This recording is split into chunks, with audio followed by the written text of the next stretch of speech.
বন্ধুরা নমস্কার। যে কোনো দল রাজনীতিতে শাসন ক্ষমতা পর্যন্ত পৌঁছলে সেই দলের বুথ স্তর থেকে শুরু করে মণ্ডল স্তর, জেলা স্তর, এমনকি রাজ্য স্তরে, এমনকি কেন্দ্র স্তর পর্যন্ত গোষ্ঠী কোন্দল থাকে। গোষ্ঠী কোন্দল থাকে। এক নেতা আরেক নেতাকে অপছন্দ করে, বিশেষ নেতাকে পছন্দ করে, তাদের আলাদা আলাদা গ্রুপ থাকে। সেই গ্রুপগুলোর মধ্যে এক গ্রুপ আরেক গ্রুপকে ক্ষমতাচ্যুত করার চেষ্টা করে, অন্য গ্রুপকে নিজের গ্রুপকে তুলে ধরার চেষ্টা করে। এগুলি রাজনীতিতে খুব স্বাভাবিক ব্যাপার। কিন্তু বিজেপিতে যেটা চলছে, যে গৃহযুদ্ধ চলছে, যে অন্তর্কন্দল চলছে, যে আভ্যন্তরীণ লড়াই চলছে, এটা সর্বোচ্চ পর্যায়ে চলছে বন্ধুরা, সর্বোচ্চ পর্যায়ে। এবং একদম শীর্ষস্থানে থাকা ব্যক্তি এই গোষ্ঠীকন্দলে বা এই গৃহযুদ্ধে যে যুক্ত রয়েছেন, তারই প্রমাণ চলে এসেছে টিভির পর্দাতে। আজকের এই ভিডিওতে আমি সে ব্যাপারে আলোচনা করব। গতকালকের ভিডিওতে আলোচনা করেছিলাম যে উত্তরপ্রদেশে কি বিজেপি ভেঙে দুটুকরো হতে পারে, কারণ কেশব প্রসাদ মৌর্যকে নিয়ে বিজেপির নেতারা এমনটাই আশঙ্কা করছেন এবং তা মিডিয়াতে চলে এসেছে। আশঙ্কা হলো কি, যে কেশব প্রসাদ মৌর্য মুখ্যমন্ত্রী যোগী আদিত্যনাথকে সরাতে না পারলে তিনি একটা অংশকে নিয়ে ভেঙে বিজেপি থেকে আলাদা হয়ে সমাজবাদী পার্টির সমর্থন নিয়ে উত্তরপ্রদেশে সরকার গঠন করবেন, এরকম আশঙ্কা বিজেপির মধ্যে মাথা চাড়া দিয়ে বসেছে। কিন্তু কেশব প্রসাদ মৌর্যকে দিল্লির মোদি এবং অমিত শাহের যে জুটি, সেই জুটি সাপোর্ট করছে বলে খবর রয়েছে, অভিযোগ রয়েছে। এবার আপনারা দেখেছেন যে নীতি আয়োগের মিটিংয়ের পরে মুখ্যমন্ত্রী, বিজেপি শাসিত রাজ্যের মুখ্যমন্ত্রীদেরকে নিয়ে প্রধানমন্ত্রী নরেন্দ্র মোদী বৈঠক করেছিলেন। সেই বৈঠকের আগে প্রধানমন্ত্রী বৈঠকে পৌঁছানোর আগে, প্রধানমন্ত্রী এবং স্বরাষ্ট্রমন্ত্রী এমনকি প্রতিরক্ষা মন্ত্রী পৌঁছানোর আগে সমস্ত মুখ্যমন্ত্রীরা গিয়ে সেখানে লাইন ধরে দাঁড়িয়েছিলেন। প্রথমে অমিত শাহ এবং অমিত শাহর পেছনে রাজনাথ সিং, তারা দুজন নমস্কার মুদ্রাতে, যেটা স্বাভাবিকভাবে রাজনীতিতে এক নেতা আরেক নেতাকে করে থাকেন, নমস্কার মুদ্রাতে সমস্ত মুখ্যমন্ত্রীদেরকে নমস্কার করতে করতে যাচ্ছিলেন। যে মাত্র যোগী আদিত্যনাথের সামনে এলেন, অমিত শাহর মুখ ঘুরে গেল এবং হাতও সরে গেল। আর যোগী আদিত্যনাথ, তিনি, তার হাত একদম নিচে ছিল, হাত নিচেই রয়ে গেল, হাত ওপরে উঠল না। অর্থাৎ তিনি না অমিত শাহ যোগী আদিত্যনাথকে নমস্কার করলেন, না যোগী আদিত্যনাথ অমিত শাহকে নমস্কার করলেন। এইটা রাজনীতিতে সাধারণ ঘটনা না, একেবারে অস্বাভাবিক ঘটনা এটা, কিন্তু এটাই হলো। অথচ অমিত শাহের ঠিক পেছনে থাকা রাজনাথ সিং 1 সেকেন্ডেরও কম সময়ের ব্যবধানে, ফ্র্যাকশন অফ সেকেন্ডে অমিত শাহ পার হয়ে গেলেন। আর অমিত শাহ ঠিক পেছনে রাজনাথ সিং যে মাত্র আপনার মোদী যোগী আদিত্যনাথের সামনে এলেন, যোগী আদিত্যনাথের হাত হঠাৎ করে উপরে উঠে গেল, নমস্কার মুদ্রা চলে গেল এবং রাজনাথ সিংকে নমস্কার করলেন। রাজনাথ সিংও সেই অনুযায়ী প্রতি নমস্কার করলেন। এরপরে কিছুক্ষণ পরে এলেন প্রধানমন্ত্রী নরেন্দ্র মোদী। প্রধানমন্ত্রীও সিমিলার ওয়েতে নমস্কার মুদ্রাতে একের পর এক মুখ্যমন্ত্রীদের সামনে দিয়ে যাচ্ছেন। মুখ্যমন্ত্রীরাও সবাই প্রধানমন্ত্রীকে স্বাভাবিকভাবে নমস্কার করছেন, প্রধানমন্ত্রীও তাদেরকে প্রতি নমস্কার করছেন। এই করতে করতে যে মাত্র যোগী আদিত্যনাথের সামনে প্রধানমন্ত্রী এলেন, সেই মাত্র দেখা গেল প্রধানমন্ত্রী আর নমস্কার মুদ্রাতে রইলেন না, মুখও আদিত্যনাথের দিকে ঘুরলো না, ঘুরে গেল সামনের দিকে। আর আদিত্যনাথ যেভাবে ছিলেন, হাত একদম নিচে, ঠিক সেভাবেই রইল। তিনি হাত তুলে প্রধানমন্ত্রীকে নমস্কার পর্যন্ত করলেন না, প্রধানমন্ত্রীর দিকে তাকালেন পর্যন্ত না। এই যে ছবিটা, এইটা ভিডিওটা, এটা সংবাদ মাধ্যমে চলে এসেছে, ন্যাশনাল মিডিয়াতে চলে এসেছে, সারা দেশের মানুষ এই ভিডিওটা দেখেছেন।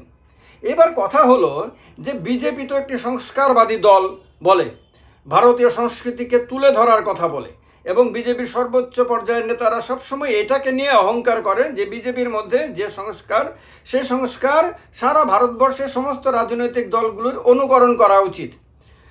সেই সংস্কারবাদী রাজনীতির যে দাবিদার যে নেতারা, সেই দলের সর্বোচ্চ নেতারা, তারা একজন নেতা আরেকজনের সামনে যখন এলেন, তখন দেখা গেল তার আগেও নমস্কার করলেন, তার পরেও নমস্কার করলেন, কিন্তু একজন আরেকজনকে নমস্কার করলেন না।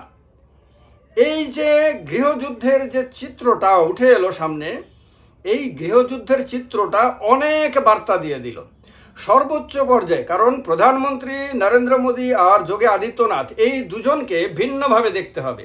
মুখ্যমন্ত্রী তো অনেক আছে ভারতবর্ষে বিজেপির, কিন্তু যোগী আদিত্যনাথও মুখ্যমন্ত্রী, বাকিরাও মুখ্যমন্ত্রী।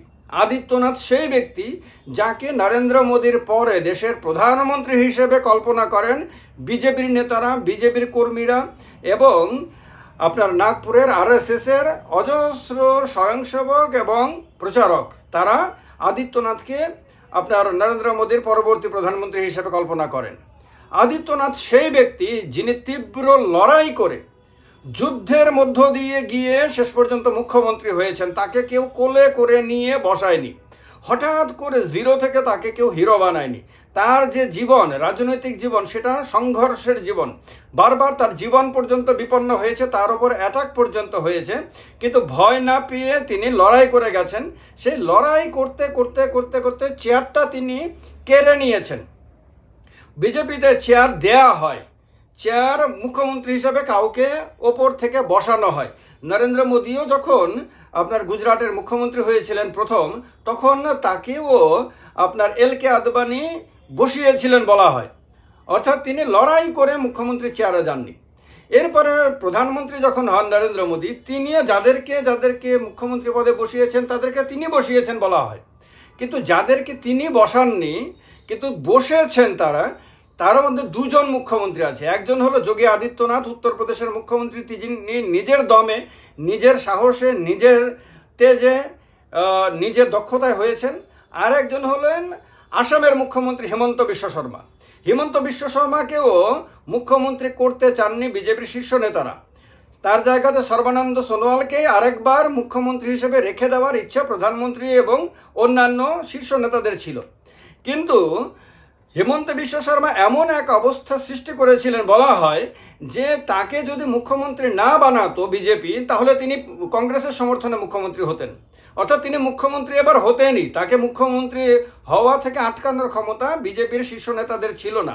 কারণ এইবারে বিজেপি যে দ্বিতীয়বার আসামে ক্ষমতা এসেছে, বলা হয় এটা হিমন্ত বিশ্ব শর্মার জনপ্রিয়তার কারণে, হিমন্ত বিশ্ব শর্মার সাংগঠনিক দক্ষতার কারণে।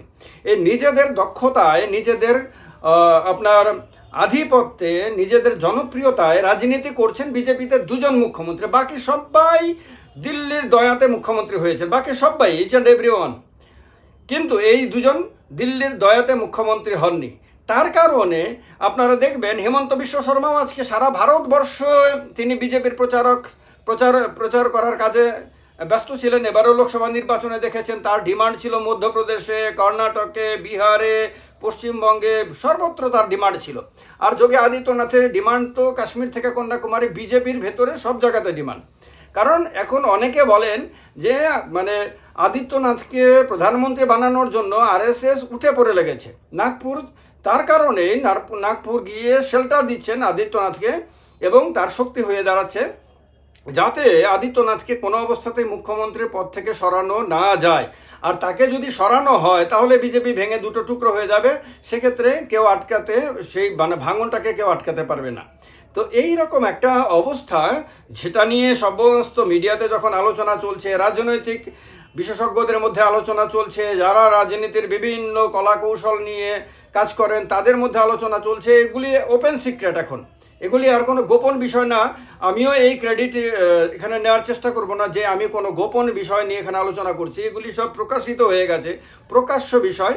আর তার মধ্যে যখন প্রধানমন্ত্রী এবং আদিত্যনাথ এই দুজন শীর্ষ নেতা, অমিত শাহ অ্যাকচুয়ালি নরেন্দ্র মোদীর ঠিক পরে না, নরেন্দ্র মোদীর ঠিক পরে যদি বিজেপিতে 2 নম্বর হিসেবে বিজেপি সংগঠনের সাধারণ কর্মীদের মধ্যে, অন্যান্য নেতাদের মধ্যে কাউকে কাউন্ট করা হয়, তিনি যোগী আদিত্যনাথ। তো পার্টির এই যে টপ 2 নেতা, এই 2 নেতা একজন আরেকজনকে দেখার পরে মুখ ঘুরিয়ে নেওয়া, নমস্কার পর্যন্ত না করা, এটা বোঝা যায় যে তাদের দুজনের মনের ভেতরে একজনের সম্বন্ধে আরেকজনের কি চলছে। ভেতরে যে মানে বাইরেও তারা এটার প্রকাশটা আটকাতে পারছেন না। ভেতরে যা হয়, আমরা কি বলি, আমরা যে মনের মধ্যে যা হয় তাই মুখের মধ্যে প্রকাশ পায়। তো তাদের মনের মধ্যে একজনের সঙ্গে আরেকজনের প্রতি কি ভাবনা রয়েছে সেটা তাদের এই আচরণে পরিষ্কার হয়ে গেছে।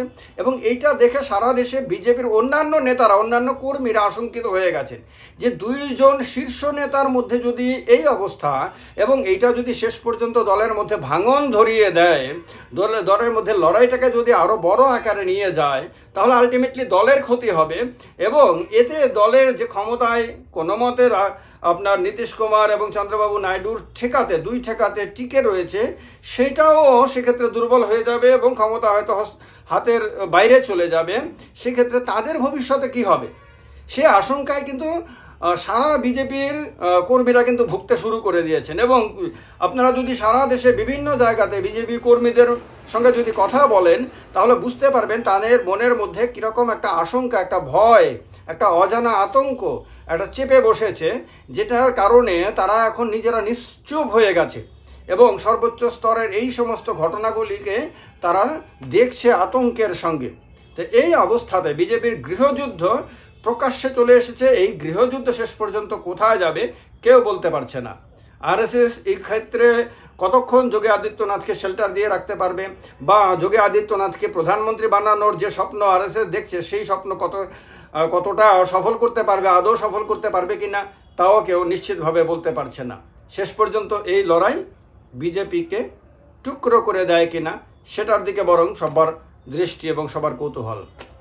আপনাদের ক্ষেত্রে কি মনে হয়? আপনাদের এই যা ঘটনা আপনারাও দেখেছেন টিভির পর্দাতে, যে প্রধানমন্ত্রী এবং আদিত্যনাথ, আবার আদিত্যনাথ এবং অমিত শাহ, এদের মধ্যে যে এই যে ঘটনা যেটা ঘটেছে নীতি আয়োগের বৈঠকের পর বিজেপির মুখ্যমন্ত্রীদের সঙ্গে প্রধানমন্ত্রীর বৈঠকের ঠিক আগে, সে সম্বন্ধে আপনাদের মতামত জানাবেন কমেন্ট বক্সে কমেন্ট করে।